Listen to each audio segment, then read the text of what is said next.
أعوذ بالله من الشيطان الرجيم بسم الله الرحمن الرحيم رب اشرح لي صدري ويسر لي أمري واحلل عقدة من লিসানি ইয়াফকাহু কওলি। আপুরা, আমি এই হার্টের অবস্থা নিয়ে, ফেরাউনের হার্টের অবস্থা নিয়ে গত পর্বে একটু কথা বলতে চেয়েছিলাম। আজকে মানে জাস্ট গত পর্বে একটু শুরু করেছিলাম, আজকে ওটা নিয়ে আরেকটু কথা বলবো ইনশাল্লাহ। যে মানে হার্টের অবস্থা যে কার আসলে কিরকম, মানে this is something that is মানে একটা গায়েবের নলেজ। হ্যাঁ, এবং এই যে আমরা এখন মানুষের এক্সটার্নাল অ্যাট্রিবিউটস দেখে এত বেশি কনক্লুশনে চলে যাই, এটা আমাদের হার্টের জন্য খুব খারাপ। যেমন ধরেন এই যে এখন নতুন হচ্ছে যে ফেসবুক সেলিব্রিটি, ধরেন ফেসবুকে মানে ফেসবুকে কাউকে দেখে বা বিয়ের সময় তার ফেসবুক প্রোফাইল দেখে একটা কনক্লুশনে চলে আসা। ফেসবুকে কেউ অনেক রিলিজিয়াস কোনো কিছু শেয়ার দিতে থাকলে তাকে অনেক ধার্মিক ভাবা। তো মানে এই ফেমটা যে কি পরিমাণ ক্ষতিকর হার্টের জন্য, এটা আমি আমার নিজেকে দিয়ে বুঝি। এবং মানে আমি সবসময় আমাকে যদি কেউ বলে আপনার সাথে দেখা হলে আমি খুশিতে মরে যাবো, আমার এই হবে আমার সেই হবে, আমি আগেই মানুষকে অ্যাওয়্যার করি যে ইউ উইল বি ভেরি মানে ডিসঅ্যাপয়েন্টেড আমাকে দেখার পরে। এবং এই কথাটা বলতে আমি লজ্জিত না।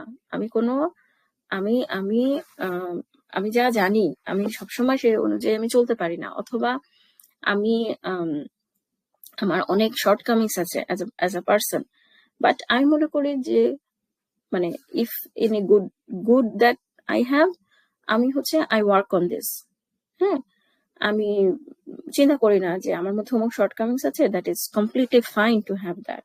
হ্যাঁ, আমার অনেক ক্লোজ সিস্টার আমার সাথে মিশে বলেছে যে তোমার এই জিনিসটা ইমপ্রুভ করতে হবে, তোমার ওই জিনিসটা ইমপ্রুভ করতে হবে।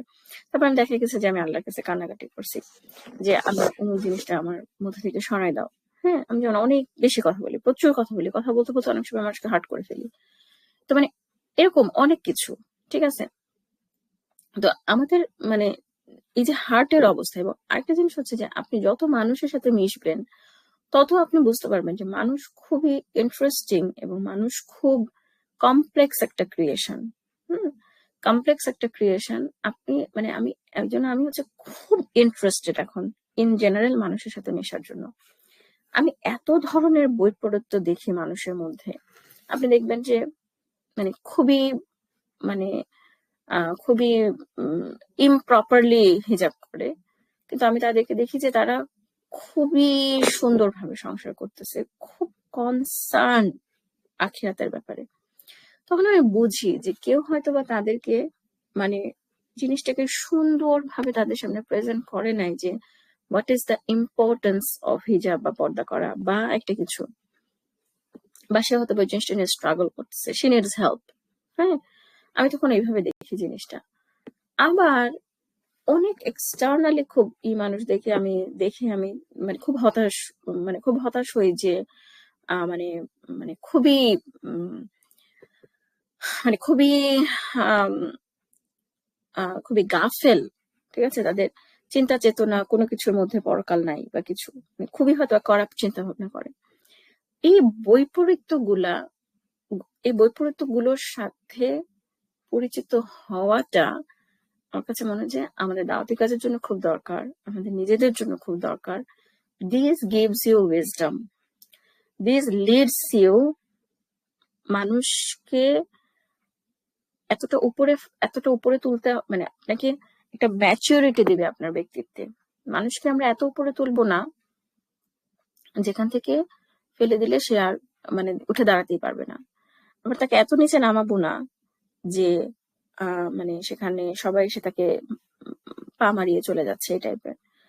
তো মানে এই জন্য আমাদের রিলিজিয়নে কিন্তু আসলে কাউকে সামনাসামনি অঢেল প্রশংসা করা, যেটা এখন আমরা ফেসবুকে যুগে বা অমুক সময় করি,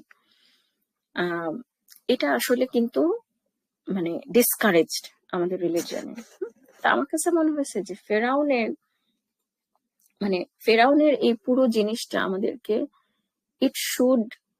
ফেরাউনের আসল প্রতিক্রিয়া, it should make us aware about the situation of our heart, not others.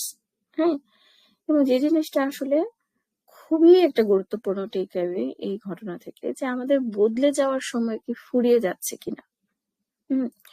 কারণ ফেরাউন হয়তোবা ভেবেছিল যে মানে যখন সে দেখলো যে মানে মৃত্যু একদম সন্নিকটে, তখন সে ঈমান আনতে চাইলো।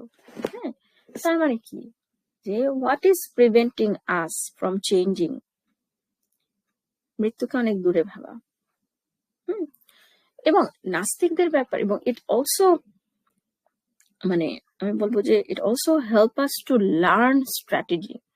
যখন আমরা নাস্তিকদের সাথে কথা বলে দেখা যাবে তারা এটা নিয়ে কথা বলতেছে, ওটা নিয়ে কথা বলতেছে, হিজাব নিয়ে কথা বলতেছে, ইসলামের প্রপার্টি রাইটস নিয়ে কথা বলতেছে, ইসলামের জঙ্গিবাদ নিয়ে কথা বলছে, তারা অনেক ইন্টেলেকচুয়াল একটা আবহ তৈরি করতেছে। Ask them simple question. What do you think about the life hereafter? এবং ইসলামের যে দুটো জিনিস, এই কথাটা আমি সবসময় বলি, যে ইসলামের দুটো বৈশিষ্ট্য আমাকে পাগলের মতন আকৃষ্ট করে। একটা হচ্ছে দ্য কনসেপ্ট অফ আল্লাহ সুবহানাহু ওয়া তাআলা in Islam, it is unique among all existing religion on the earth. Second হচ্ছে the vivid description of hereafter. vivid description, মানে আপনারা যদি ওই যে একটা লম্বা যে হাদিসটা আছে যেখানে আসলে কি হয় মানুষ মারা যাওয়ার সময়, জানি না আপনারা কেউ পড়েছেন কিনা ওই হাদিসটা, একেবারে আত্মাটাকে নিয়ে যাওয়া হবে, প্রত্যেকটা গেটে তাকে জিজ্ঞেস করবে কে আছে, তারপরে আল্লাহ সুবহানাহু ওয়া তাআলা বলবেন যে কে ফিরায় নিয়ে যাও, তারপরে তাকে একটু আধশোয়া করা হবে কবরে, তারপর তাকে কি প্রশ্ন করা হবে, কোন প্রশ্নের রেসপন্সে কে কেমন উত্তর বলবে, তখন ফেরেশতাদের রিয়াকশন কি হবে, সুবহানাল্লাহ। তারপর আপনারা যদি কিয়ামতের দিনের বর্ণনা পড়েন কোরআনে, শয়তান কি বলবে, মানুষ উত্তরে কি বলবে, এক গ্রুপ অফ মানুষ কি বলবে, আরেক গ্রুপ অফ মানুষ কি বলবে, ঠিক আছে, অ্যামেজিং আপুরা, ঠিক আছে। এই ধরনের জিনিস আমরা আর কোথাও পাই কিনা আই ডাউট। হ্যাঁ, সো আমার কাছে তারপরে আপনারা বাসিরা মিডিয়ার নাম শুনছেন হয়তো, বা ওদের মৃত্যুর পরের জীবন একটা সিরিজ আছে। আমরা যদি কেউ ফিল করি যে আমাদের ইমান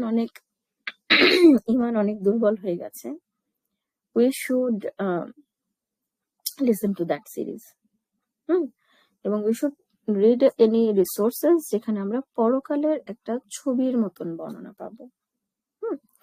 তো আমার কাছে মনে হয় যে ফেরাউনের ফেরাউনের এই লাস্ট মুহূর্তে ইমান গ্রহণ, এবং এই জিনিসগুলো নিয়ে বইয়েও অনেক আলোচনা আছে যে কোন দুটা হচ্ছে লাস্ট মোমেন্ট, কখন আর ইমান অ্যাকসেপ্টেড হবে না। তো এই জিনিসটা নিয়ে বইতেও আলোচনা আছে। তো কিন্তু আমার কাছে মনে হয়েছে যে কোরআন হার্ট নিয়ে কথা বলে, এটা কি অন্যান্য একটা ইউনিকনেস, এবং এই ফেরাউনের এই ঘটনা থেকে it should make us aware about the situation, আমাদের হার্টের পরিস্থিতির ব্যাপারে, এবং সময় ফুরিয়ে যাচ্ছে কিনা এই ব্যাপারে সচেতন করার জন্য। আগামী পর্ব থেকে আমরা ইনশাআল্লাহ একটা বিগ টপিকে যাব, সেটা হচ্ছে যে ফেরাউনের পতনের পরে বনী ইসরায়েলের সিচুয়েশন।